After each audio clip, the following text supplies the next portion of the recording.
Hello, Liverpool fans. Welcome to the Liverpool Report, your go-to source for the latest news, match updates, and transfer stories straight from Anfield. Don't miss out on any of the action. Hit that subscribe button now and stay in the loop with all things Reds. Liverpool have the chance to go 10 points clear of Premier League rivals Arsenal this week if they can secure victory over Aston Villa on Wednesday night. Arneslot led his side to a narrow 2-1 win over Wolves on the weekend after the Gunners briefly reduced their lead by beating Leicester City 2-0 on Saturday with a depleted squad.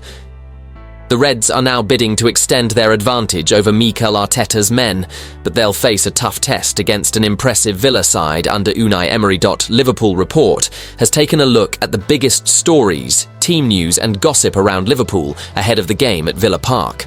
Arneslot has dismissed claims Liverpool are feeling the pressure of the title race as the bid to hold off Arsenal and lift their first Premier League crown since 2020. The Reds are favourites to become champions as Arsenal struggle with injuries and a fair way behind them, while holders Manchester City are 12 points behind them and firmly out of sight. But Liverpool face a tough game at Villa Park this week and will know that a shock defeat, followed by an Arsenal win on the weekend, could make things interesting as we approach the climax of the season. Slot, however, has rejected claims Liverpool are nervy in the race for the title and said the team have showed they can deal with pressure all season long. I think it is being described as nervy because we are coming towards the end of season, and not because of us, but because of what people make of it. Slot explained before Wednesday's clash with Aston Villa. We've played more games away from home where we have won by 1 goal. I remember Palace away when Jaros had to make a big save. We didn't need the big save against Wolves, but people are talking about nerves. When you are only leading by 1 goal, it's going to need a lot of defending and hard work. A lot of people talk about nerves at this stage of the season. Not me. Mohamed Salah looks no closer to agreeing new terms at Liverpool with just 4 months until he becomes a free agent. Salah continues to enjoy a magnificent season after netting 28 times in 36 games, a key part of Liverpool's title challenge, but the Egyptian looks like to leave in the summer, with the Saudi Pro League the most likely destination.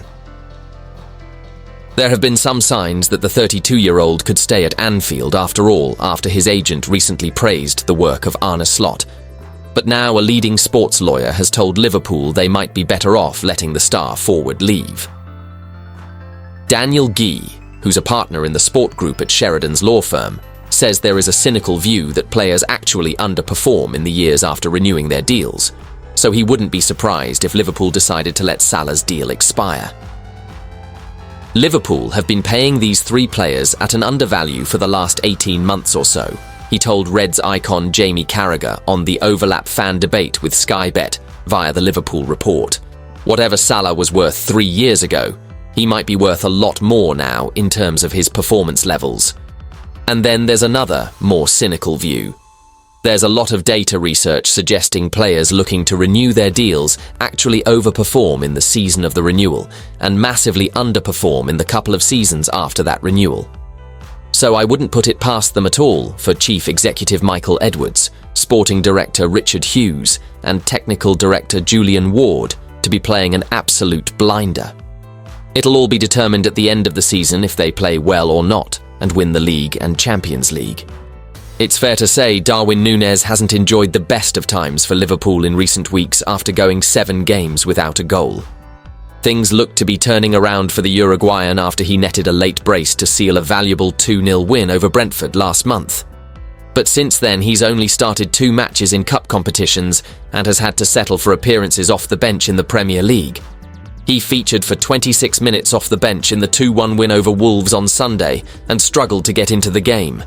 And club legend John Aldridge wasn't happy with the player's attitude after he came on. The former striker, who played 104 times for the Reds between 1986 and 1989, told the Liverpool Report, "When Darwin Nunez came on, I watched him and I didn't really see him sprint once. I was so disappointed with him. If he doesn't do his work rate, that's what he normally gives us. He normally offers work rate and goes about upsetting people, but he didn't really do any of those things. I swear, I watched him and he was just going through the motions. Now, if you're coming on as a Liverpool player for the last half hour, you have to show the manager, the team and the fans what it means to you. that you actually want your place. Arneslot has revealed Liverpool will be without Cody Gakpo and Joe Gomez when they take on Aston Villa on Wednesday. Gakpo picked up a knock in the Merseyside derby and missed the subsequent 2-1 win over Wolves on Sunday. Slot has insisted the injury is not a serious one, but the trip to Villa comes too soon for Gakpo. Gomez, meanwhile, has been sidelined since January with a hamstring injury, and Slot has now revealed that the defender may need to undergo surgery after suffering a setback and is set for a lengthy spell on the sidelines. Cody and Joe are unavailable for tomorrow, Slot said ahead of Liverpool's clash with Villa. Cody is quite close to being back. Joe is going to be out for a number of weeks because of a hamstring injury, a big blow for us, but first of all for him because he tries to do everything to be with the team. He worked really hard to come back, then the first game he came back after 2 to 3 minutes, we saw him making a sprint, and now he's out for weeks again. It's always very hard for a player in every part of the season, let alone the part of the season everyone is looking forward to. Gomez will miss large parts of the end of the season, but we expect him to be back in the end phase. He might need surgery, but that's something we have to assess. Tyler Morton is also sidelined with a shoulder injury, but Curtis Jones will be back in contention after serving a one-match ban for his sending off against Everton, and with Gakpo currently out of action, Diogo Jota is set for more opportunities after he made his first league start since October against Wolves. He can play a role like many others. He did so well before his injury, Slot said of Jota.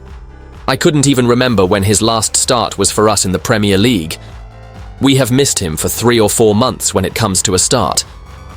Chelsea was a long way back. We have missed our number 9 that played in the first 7 or 8 games, every single game almost for 3 or 4 months. But now he is back, and he played 60 minutes.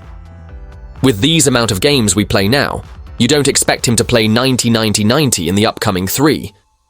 But he will be involved, hopefully, in all the 3 games, and hopefully with a lot of minutes as well. Liverpool boss Arne Slot has batted away accusations that his players are feeling the pressure of the Premier League title race, insisting that nerves haven't affected them. Slot's side edged through Sunday's 2-1 win at home to Wolves after the visitors pushed for an equaliser at Anfield, having pulled a goal back in the second half. The Reds stayed resolute to avoid dropping points like in last week's chaotic Merseyside derby.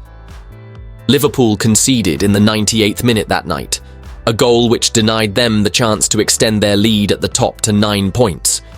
With the run-in on the horizon and the Reds approaching their 3rd of 5 games in just 15 days, talk of title pressure has begun.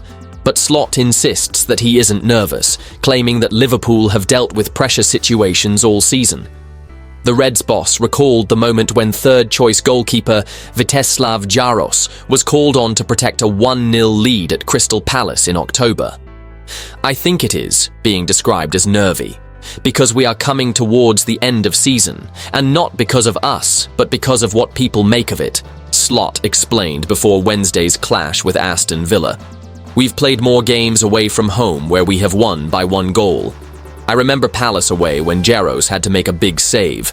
We didn't need the big save against Wolves, but people are talking about nerves. When you are only leading by 1 goal, it's going to need a lot of defending and hard work. A lot of people talk about nerves at this stage of the season. Not me. Slot, though, does recognise how his experienced players can play their part in helping out members of his squad who haven't experienced a title race. It helps they are used to playing big games in their career with a lot of pressure. Like Alexis Mac Allister, who has won the World Cup, the Liverpool manager noted, Everton away is a hostile experience, so it helps if you've been there already. That's why it helped Connor Bradley, was his first one, and he'll get more and more used to it. The more experience you have playing big games, the better it is. Some young players maybe don't have experience of big games, but make the right decisions because of their quality. We must not overvalue experience, but it does help. Jamie Carragher has confirmed that Liverpool have offered Mohamed Salah a new contract, and the Anfield legend said that he would be gutted if the club's hierarchy do not come back with an improved offer to tie starman Salah down. The future of the Premier League's top scorer and assist maker remains uncertain with 4 months remaining on his deal. While Liverpool's issue surrounds offering a player who turns 33 this summer a long-term deal, Carragher sees no issue with Salah because his conditioning is so good. Do not believe he hasn't been offered a contract. I can actually assure you he has been offered a contract, Carragher said on the Overlaps fan debate. Speaking alongside Paul Scholes, the former Manchester United man kicked things off, saying, "Once you get over 30, I think every club looks at that. That's the way they do it. But I think it's a little bit different now. In our time, 35, you were done. But now you're seeing players going to 37, 38, 39, 40. It's all right having all that info and data, but your eye has to see it as well. Arneslot and his staff will see them in training every day and just look at their bodies. What are they? 32, 33? It looks to me like 2 years is not a problem. We talk about a year's option. That option is not always in the club's favour. It gets triggered with a certain number of appearances. I could understand people looking at me thinking a year is enough, but I'm looking at them thinking they could this for another 2 years. Carragher then replied saying, I agree. For me. Because they're still so good now. I understand what they've done for the club, but they're still so good right now that I don't think you can be offering them a year. It'd have to be 2. I'd be gutted if Liverpool didn't sign them.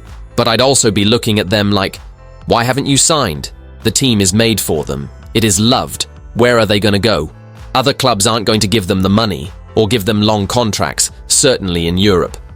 Carragher went on to say Salah may not be interested in a switch to Saudi Arabia, where the money on offer will be huge, but the standard and level of glory is a fraction of what he could do in Europe. We talk about Saudi. I just can't see Salah doing that. He's too driven. He's too much of a winner. I think Salah can go until he's 37, 38. He can play.